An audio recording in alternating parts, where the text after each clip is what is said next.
Bonjour à tous. L'information est en train d'être donnée sur les réseaux sociaux sur la mort de Willy Ngoma. Vous voyez le monsieur là? Sa chaîne s'appelle Analysons Congo News.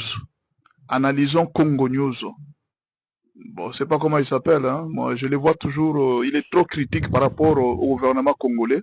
En fait, il travaille beaucoup plus pour les gens du M23. Alors là, regardez son visage. Il est très déçu. Quand vous voyez son visage là, il est vraiment très déçu. Je ne sais pas où est-ce qu'il habite, hein? Peut-être en Europe, je ne sais pas où. Mais il est très déçu quand il donnait la nouvelle et il parlait très lentement. D'habitude, quand il parle souvent avec courage. D'habitude, quand il critique le gouvernement, il critique le gouvernement avec courage. Maintenant, là, je suis tombé sur son analyse de ce matin. Vous voyez, c'est le 24/2/2006. Hein? C'est aujourd'hui.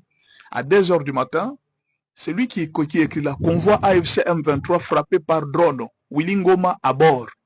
Alors, il était en train de dire que moi, je n'ai pas d'informations confirmées, mais Pero Luara vient déjà de confirmer. Jusque-là, s'il y a des confirmations, je viendrai vous les dire et tout ça.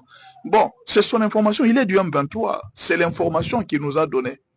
Quand un crocodile vient de l'eau, il vous dit que le poisson est malade. Qu'est-ce que nous, on va dire? Lui, il est de là. Il vous dit que Willy Ngoma a été touché. Mais il y a quelque chose que ce monsieur a dit. Il dit, vous savez que le président Félix Tshisekedi a mis beaucoup d'argent. Il a mis la tête de plusieurs personnes en jeu.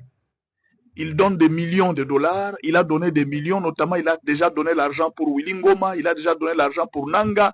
Il a déjà mis en valeur beaucoup d'argent pour la tête de plusieurs personnes des AFC. Alors il était en train de regretter, il est en train de dire que non, la mort de Willy Ngoma, ça doit être certainement quelqu'un qui a vendu Willy Ngoma parce qu'ils ont reçu l'argent de Félix Tshisekedi. Félix Tshisekedi a donné l'argent à beaucoup de gens qui ont trahi Willy Ngoma et qui ont signalé son GPRS. C'est ainsi que il a été atteint par drone. Mais alors, la question qu'on se pose, qu'est-ce que Willy Ngoma faisait à Rubaya? Parce qu'il a été tué à Rubaya. Qu'est-ce qu'il faisait à Rubaya? Vous allez comprendre que Rubaya, vous allez comprendre pourquoi le président Félix Tshisekedi a cédé Rubaya dans les mains des Américains. Rubaya, c'était la source de leur financement. Donc, ils sont en train de faire l'argent sérieusement et c'est avec Rubaya qu'ils sont en train de financer la guerre. Et aujourd'hui, si Rubaya tombe, c'est tout le régime de Kagame qui va tomber. Ils savent qu'ils n'auront plus d'argent. Ils savent qu'ils n'auront plus d'argent comme ceux qu'ils sont en train d'avoir avec Rubaya. C'est la fin du financement de la guerre. Alors, monsieur a regretté.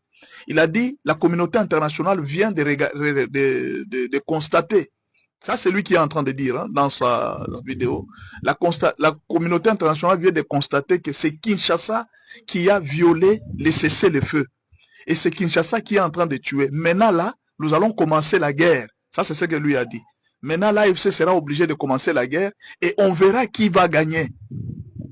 C'est ce que lui a déclaré. Maintenant, l'AFC va commencer la guerre et on verra qui va gagner.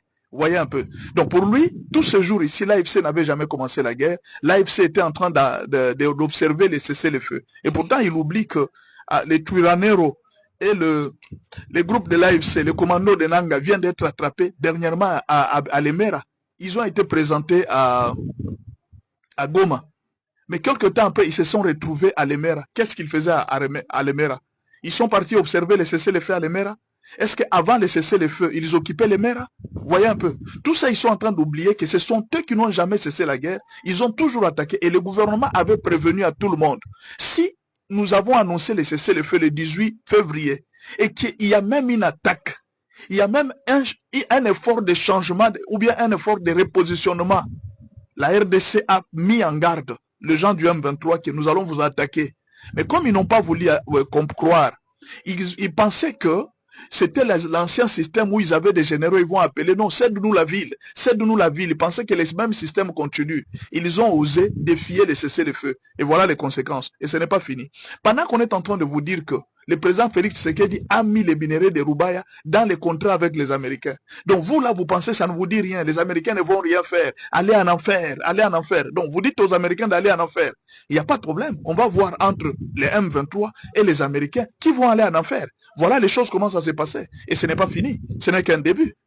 Coup de chapeau au M23, au M23 d'avoir défié les Américains. Coup de chapeau à vous. On va voir si votre chapeau va rester sur votre tête. Coup de chapeau vraiment. Vous êtes fort pour défier les États-Unis. Vous êtes fort pour défier les Américains. On vous dit que le gouvernement congolais vient de mettre les minéraux de Roubaix. Au lieu de vous retirer, vous vous dites non, nous allons rester. Que les Américains aillent en enfer. Coup de chapeau à vous. Et maintenant, on va voir si le chapeau ne sera pas bas. On va voir si vous allez garder votre chapeau sur la tête. Adieu Willy Ngoma.